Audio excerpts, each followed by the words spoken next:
No momento em que a humanidade sofre por tanto desamor, pela fome, pelas guerras, os tóxicos alimentando a violência em nossa cidade.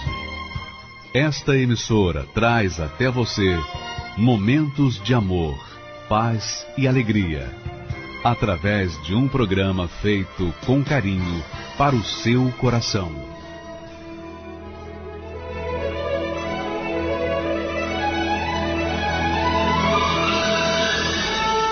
E agora, com você, a Palavra Amiga do Bispo Macedo.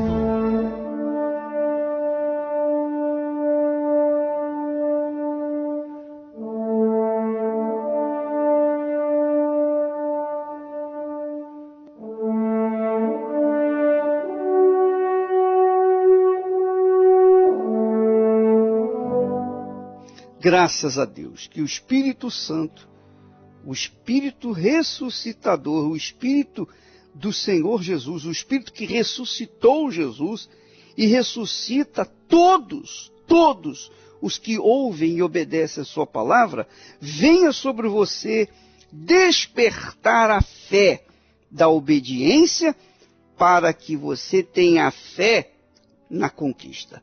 Deus abençoe a todos e quem crê diga amém e graças a Deus.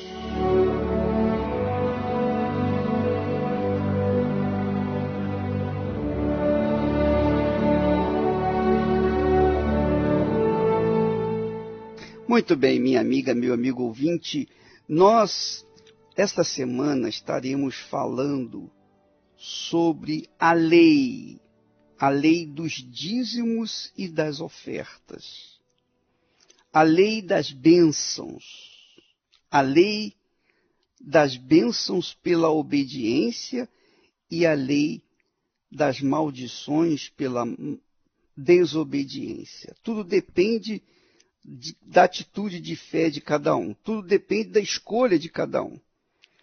Então, se eu planto banana, eu não posso querer colher laranja. Se eu planto mamão, eu não posso querer exigir que a terra me dê banana. Ela vai me dar mamão. Ela me dá aquilo que eu planto. Isso é líquido e certo. Se eu creio em Deus, se eu não creio em Deus, não importa. Se eu planto arroz, eu vou colher arroz. Se eu planto feijão, eu vou colher feijão. Então, a verdadeira fé é essa, amiga e amigo ouvinte. Jesus disse o seguinte, olha só, presta atenção. Lá em Mateus, capítulo 23 e versículo 23.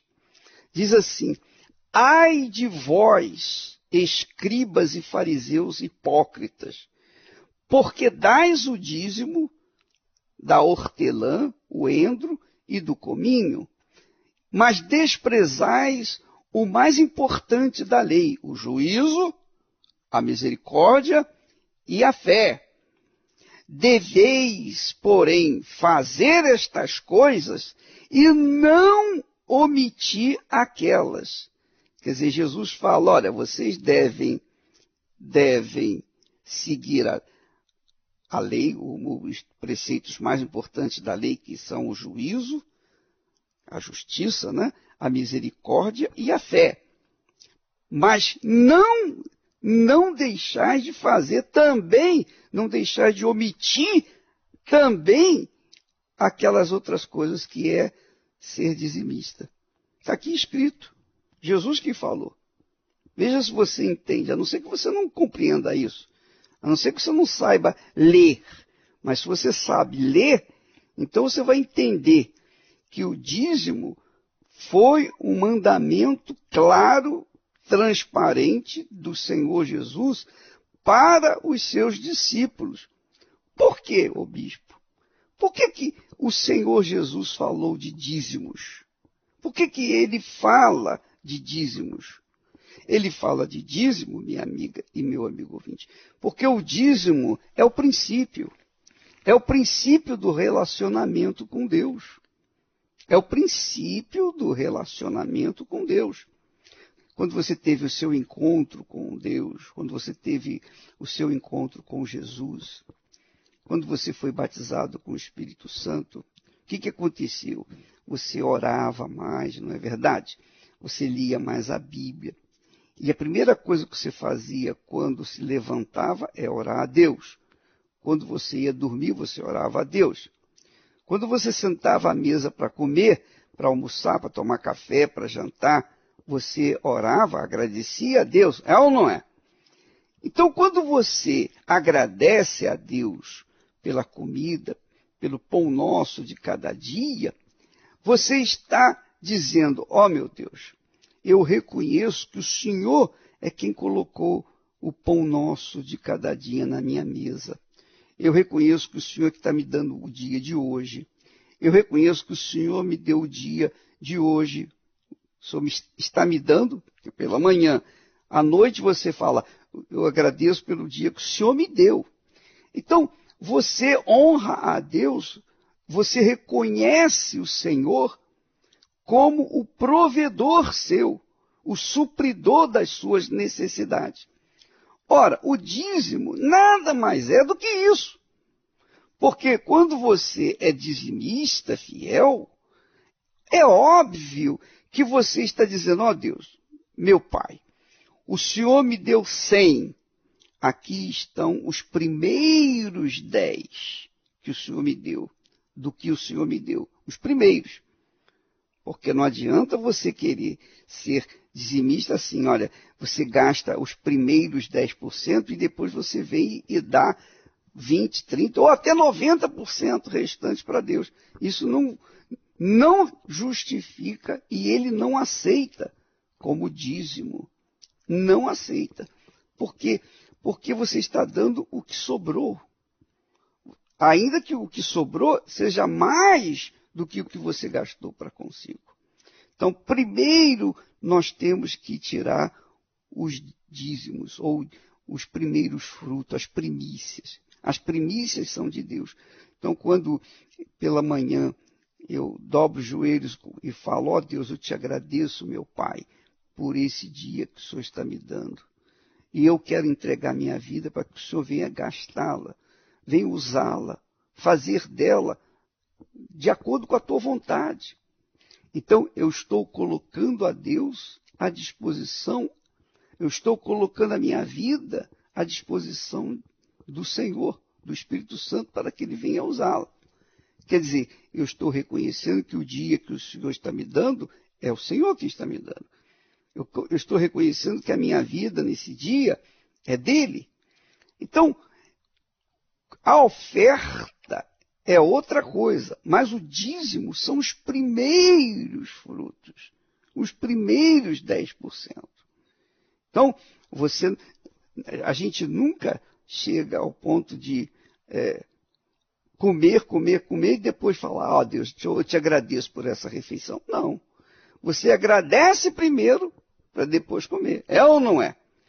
Quando uma pessoa que não teme a Deus, e eu lembro disso muito bem quando eu era jovem e trabalhava com o papai no armazém, então ele servia lá bebida, servia cachaça e tal. Eu servia cachaça.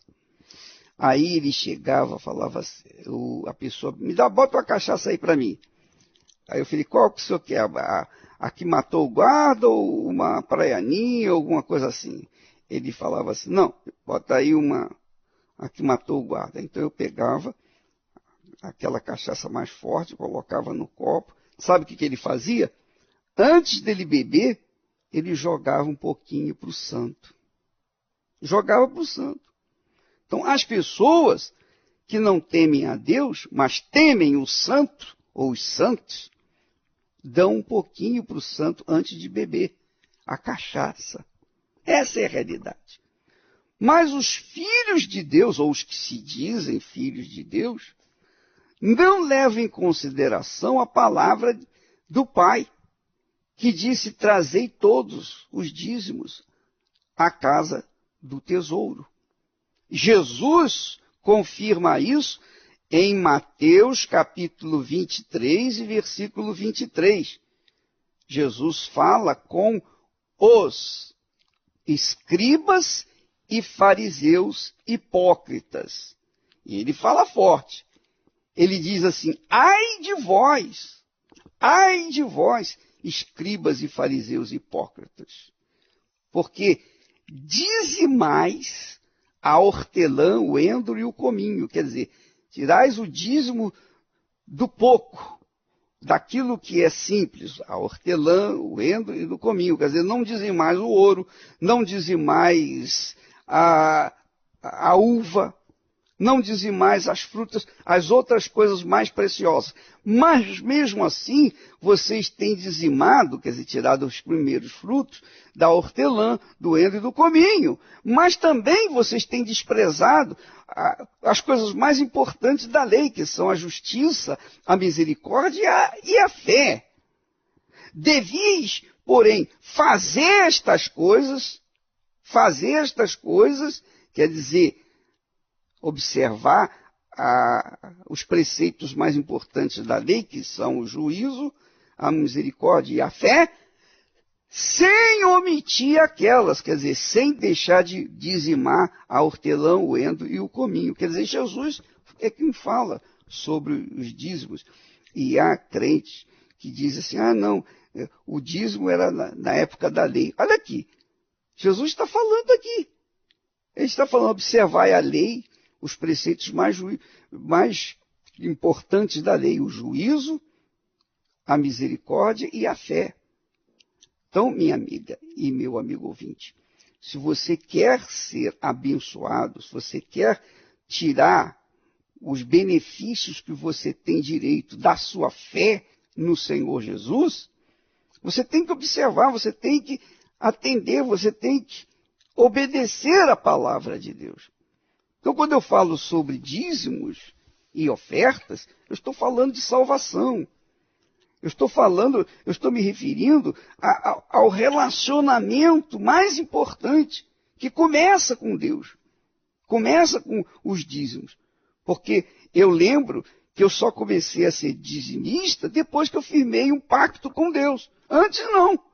Antes eu não era dizimista. Eu só fui ser dizimista quando eu tive encontro com Deus, quando eu determinei ser fiel nos dízimos. Eu me programei e comecei, então, a ser fiel nos dízimos. Então, amiga e amigo ouvinte, o dízimo é tão espiritual quanto o próprio Deus, porque o dízimo representa, simboliza o Filho de Deus, o primogênito de Deus, que foi o Senhor Jesus. Jesus foi o primogênito de Deus que foi dado ao mundo para salvá-lo. O primogênito de Deus. O dízimo são os primogênitos, são as primícias nossas para salvar outras pessoas. Porque são os seus dízimos, as suas ofertas, que nos dão condições de entrar nas cadeias, construir igrejas lá na cadeia, para os presidiários. São os dízimos que fazem todo o trabalho evangelístico no mundo inteiro. Então, a obra de Deus é feita com o sangue da igreja. Qual é o sangue da igreja? Os dízimos e as ofertas. O sangue da igreja não é o sangue de Jesus, não. São os dízimos e as ofertas. O sangue de Jesus correu na cruz para pagar os nossos pecados. Mas o sangue da igreja é para ganhar almas, para multiplicar as almas. Alguém pregou o evangelho, alguém financiou, alguém foi dizimista, ofertante, para que um dia eu pudesse ter a chance de conhecer o evangelho do Senhor Jesus.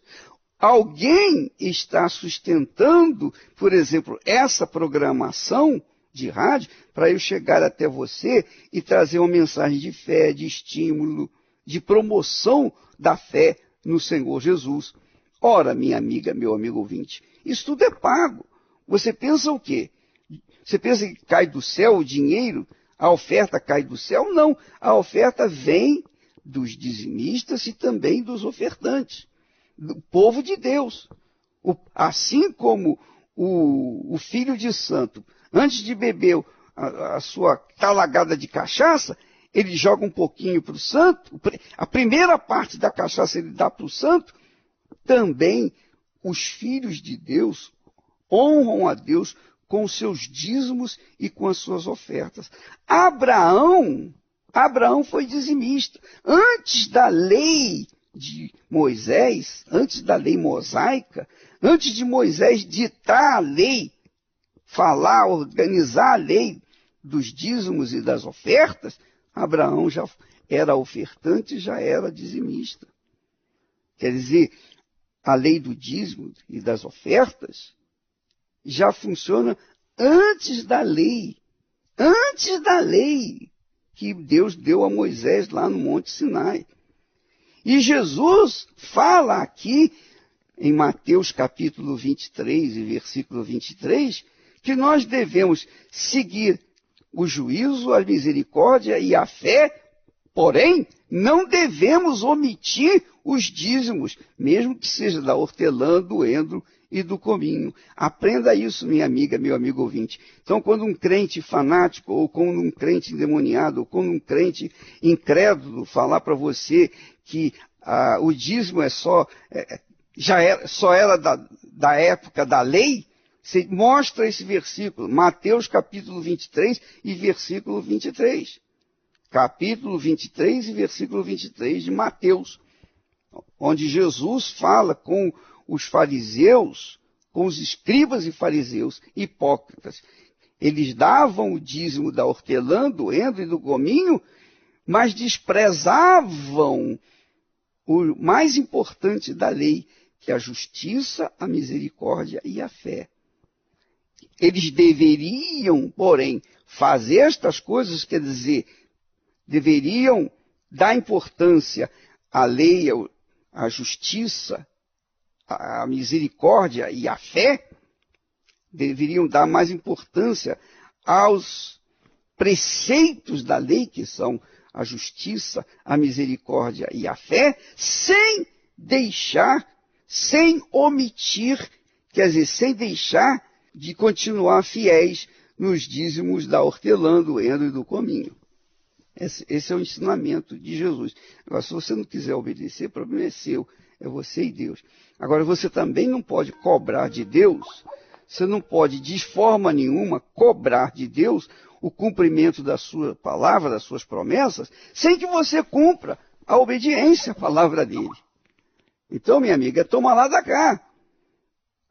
A cabeça é sua, o juízo é seu. Você que escolhe, você que toma atitude. Mas este é o ensinamento bíblico que você vê desde Gênesis até Apocalipse. E no Apocalipse você vai ver também os dízimos e as ofertas. No estudo do Apocalipse, aos domingos às 6 horas da tarde.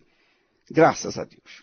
Um dia em Berseba saiu, partindo para Moriá, um velho levando o menino calado a pensar. Ninguém conhecia o mistério, seguiam só os passos seus, mas eles sabiam que o velho era amigo de Deus.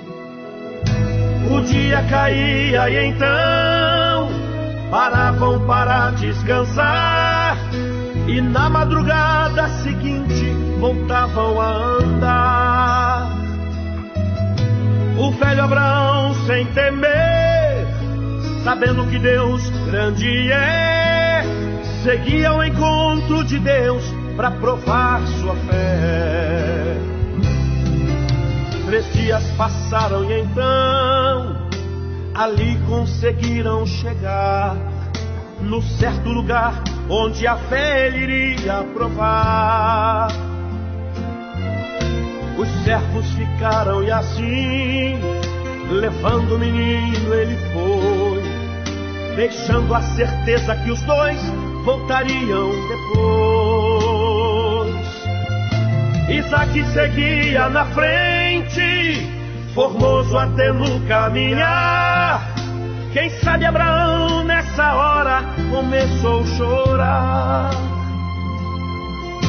Isaque perguntou: meu pai, cadê o cordeiro, onde está?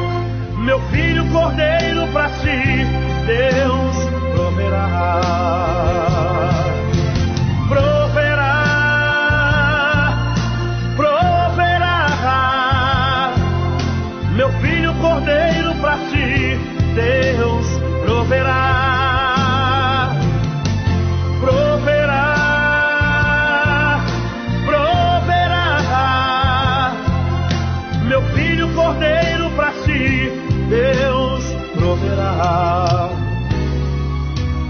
velho Abraão preparou com todo cuidado o altar, colocando a lenha em ordem para o fogo pegar. Pegou o menino e amarrou, deitou sobre o altar então. Estava bastante afiada uma arma na mão. O velho Abraão, pela fé, do plano de Deus não fugiu. Estava disposto a cumprir o que Deus lhe pediu. Mas com ele o anjo bradou: não faças nada ao filho seu, porquanto agora eu sei que temes a Deus. Proverá, proverá. Eu sei que a vitória pra mim Deus proverá. Proverá, proverá. Eu sei que a vitória pra ti Deus proverá. Eu sei que a vitória pra mim Deus proverá. Eu sei que a vitória pra ti Deus proverá.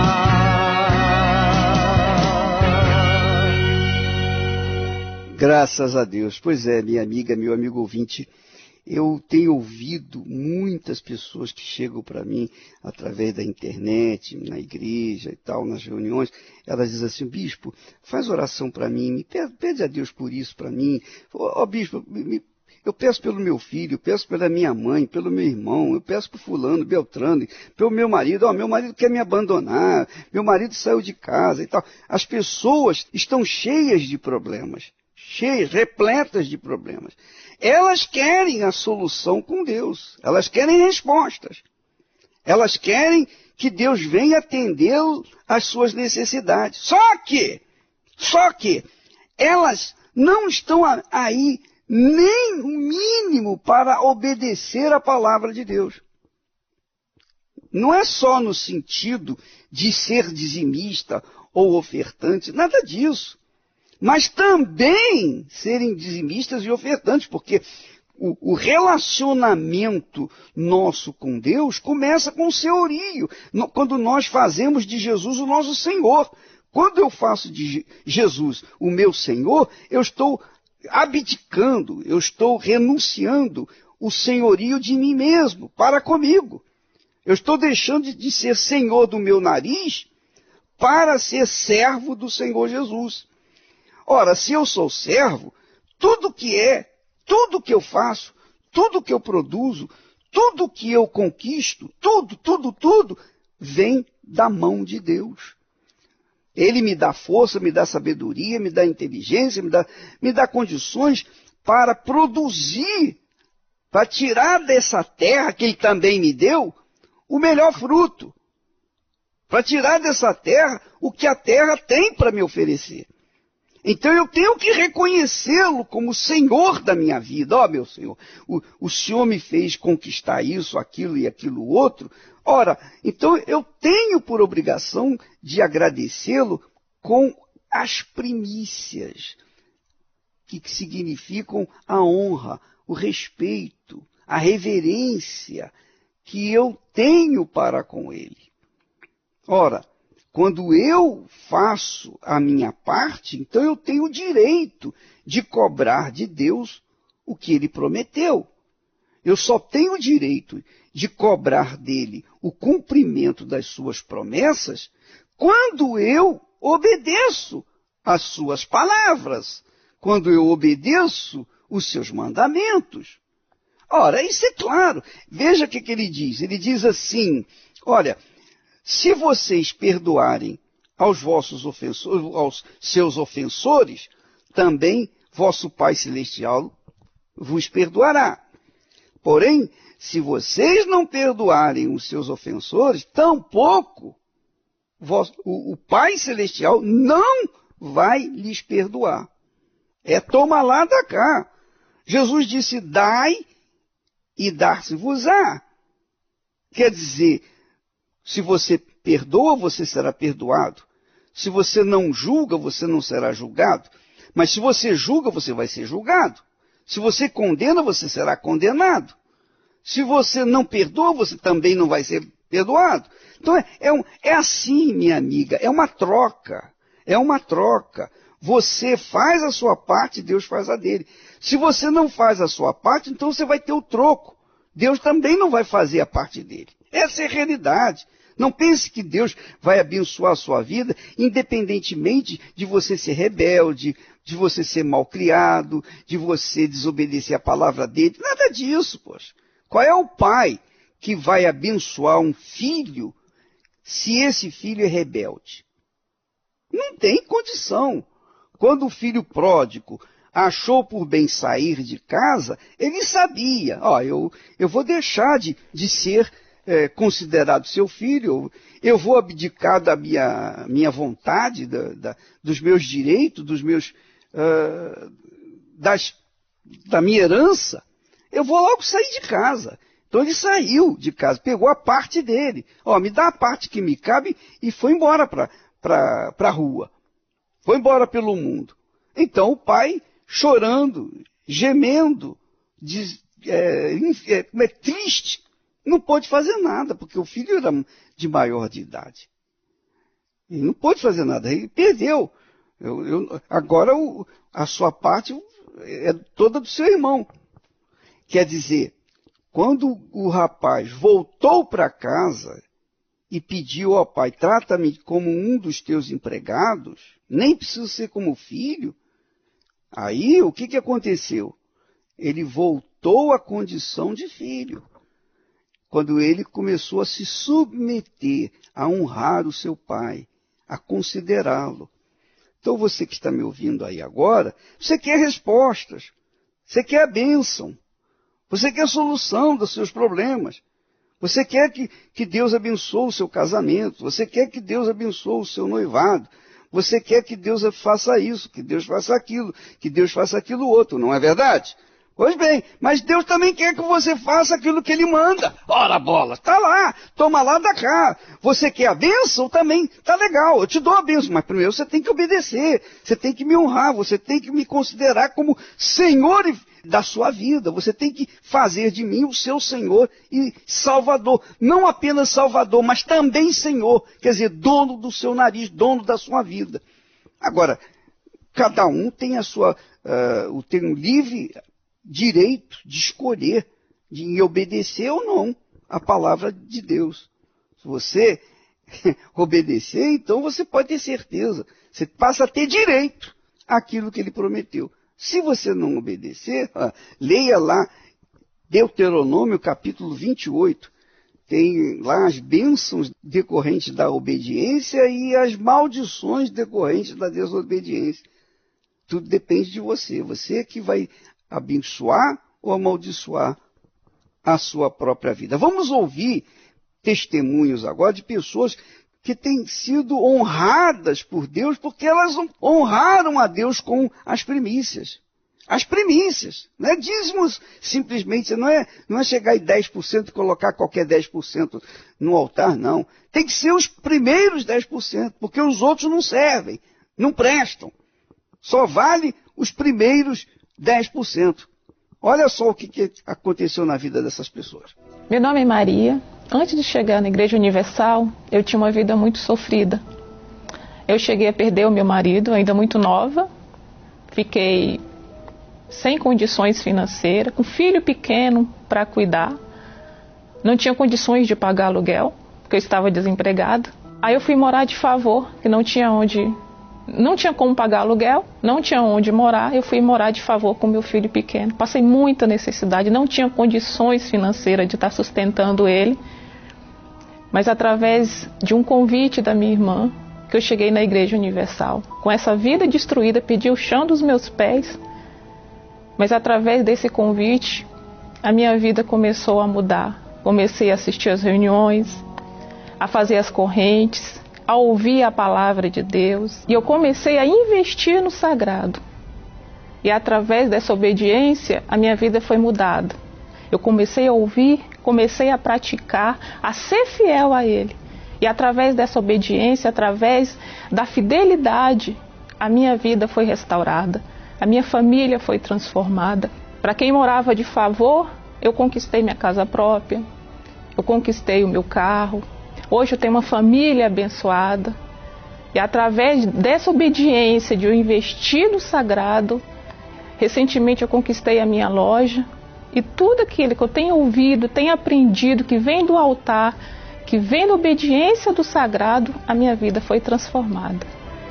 Meu nome é José de Freitas. Antes de eu chegar à igreja, e sempre trabalhei muito, e os resultados não eram satisfatórios.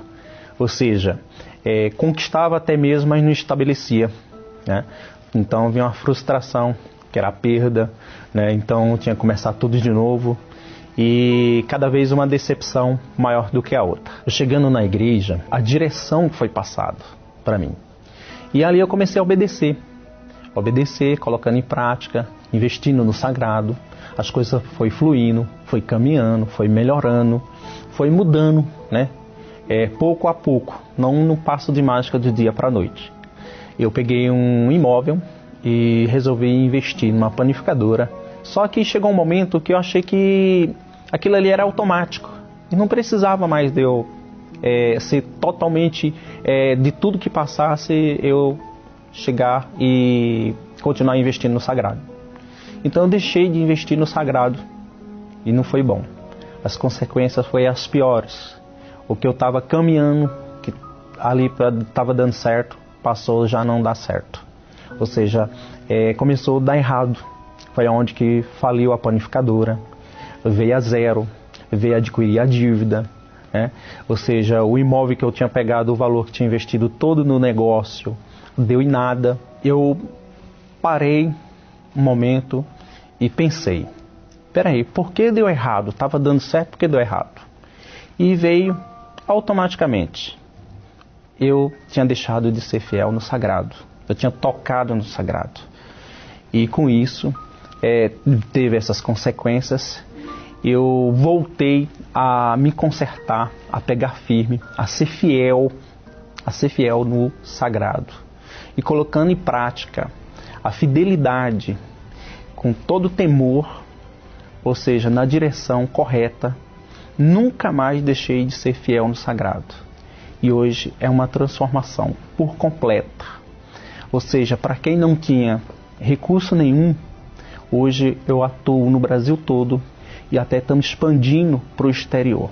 Então o sagrado é o melhor investimento que tem, porque o altar não fica devendo a ninguém. Investir no sagrado traz uma paz maravilhosa, uma certeza, uma convicção realizada. Ou seja, hoje eu sou casado, tenho uma esposa maravilhosa, né? Hoje eu posso dormir em paz, eu posso deitar de noite a cabeça no travesseiro e dormir. Eu falo assim, eu tenho paz. A partir do momento que eu entendi, foi aberto o meu entendimento, a partir do momento que eu entendi que a importância do sagrado transformou a minha vida por completa. Meu nome é Paulo, eu trabalho desde os 13 anos pela CLT e aos 19 anos eu comecei meu primeiro trabalho como autônomo, saindo de um banco para trabalhar, montando meu primeiro negócio. Foram vários negócios que eu montei e começava e ia até um certo ponto bom e depois declinava. Com tudo isso, eu tive uma depressão causada por um rompimento na vida sentimental, onde eu fiquei dos 26 aos 33 anos com essa depressão. Dessa forma que eu cheguei, vendo uma pessoa na televisão de madrugada, porque eu não tinha sono, falando do que tinha acontecido na vida dela. E logo de imediato comecei a prestar atenção no que era falado do altar. A partir do momento que eu comecei entendendo que investir no sagrado, a garantia que eu ia ter uma vida de qualidade, os meus olhos se abriram para um horizonte assim, de uma pessoa frustrada a uma pessoa que começou a alcançar êxito.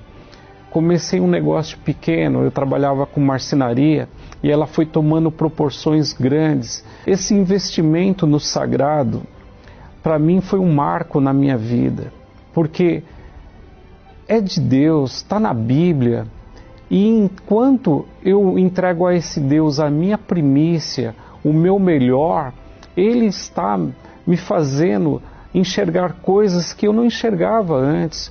A minha vida hoje, ela é boa, mas ela vai ficar melhor e está ficando a cada dia, porque a cada dia eu me aplico a fazer aquilo que é da vontade desse meu Deus, porque a cada momento que eu invisto, eu recebo muitas vezes mais. A minha vida hoje, ela é um resumo daquilo que eu plantei até agora, mas eu creio que eu estou ainda investindo muito mais e eu vou receber muito mais ainda. Então, graças a Deus, você vê que essas pessoas investiram no sagrado. O dízimo é sagrado. O dízimo é tão santo, tão sagrado quanto a palavra de Deus. Foi Deus que instituiu os dízimos e as ofertas. Não fui eu que inventei isso, não. Não foi nenhum homem que inventou, não. Não foi nem Abraão, nem Isaac, nem Israel. Não foi Noé, não. Foi o próprio Deus que instituiu os dízimos e ofertas, que são sagrados. Então, quem investe no sagrado, quem investe nas primícias, que são de Deus, no sagrado que é de Deus, tem direito de cobrar dele o cumprimento da sua palavra. Está aqui, o Senhor não mandou que eu fosse fiel no sagrado? Eu fiz aí, eu dei os meus dízimos, as minhas ofertas, está aqui. Agora, cadê a resposta? Você tem o direito de fazer isso. Se você não faz a sua parte, como é que você vai cobrar a Deus o que Ele prometeu? De jeito nenhum. Nós vamos ficando por aqui. Amanhã estaremos de volta nesse horário, nesta emissora e nesta fé. Graças a Deus. Sou grato ao Senhor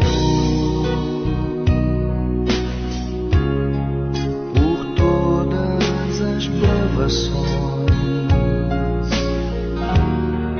que me fazem crescer em Ti, ao deixá-lo agir. Sou grato ao Senhor, pois as provas vêm transformar a minha vida, paciência traz, aprendendo a amar. Mas é difícil te entregar meu egoísmo e assim deixar que o teu Espírito controle o que eu sou. Mas quando chegam as provações, eu logo quero agir, e a voz de Deus assim eu deixo de ouvir.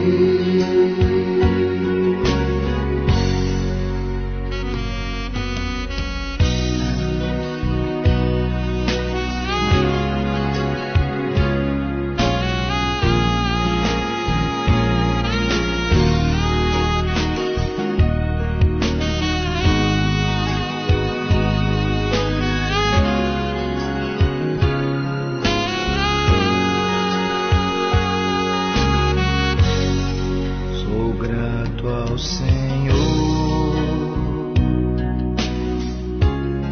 pelas lutas que eu vou viver. Posso vê-lo a me proteger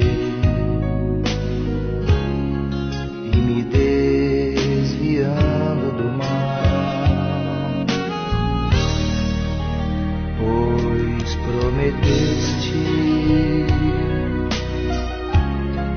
que em cada provação